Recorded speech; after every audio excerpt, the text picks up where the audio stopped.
10 days ago, in my report to the nation on Vietnam, I announced the decision to withdraw an additional 150,000 Americans from Vietnam over the next year. I said then that I was making that decision despite our concern over increased enemy activity in Laos, in Cambodia, and in South Vietnam. And at that time, I warned that if I concluded that increased enemy activity in any of these areas endangered the lives of Americans remaining in Vietnam, I would not hesitate to take strong and effective measures to deal with that situation. Despite that warning, North Vietnam has increased its military aggression in all these areas, and particularly in Cambodia.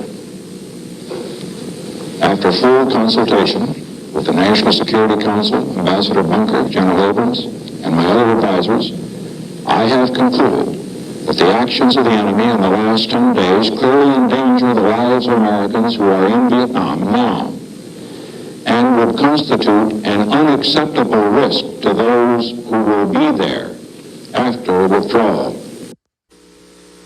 Good evening. This is the 37th time I have spoken to you from this office, where so many decisions. But don't scare Negroes today with no badge or no white skin or no white sheet or no white anything else. The police the same way. They put their club upside your head and then turn around and accuse you of attacking them. Every case of police brutality against a Negro follows the same pattern. They attack you, bust you all upside your mouth, and then take you to court and charge you with assault. What kind of democracy is that? What kind of freedom is that? What kind of social or political system is it when a black man has no voice in court, has nothing on his side other than what the white man chooses to give him? My brothers and sisters, we have to put a stop to this. And it will never be stopped until we stop it ourselves. They attack the victim.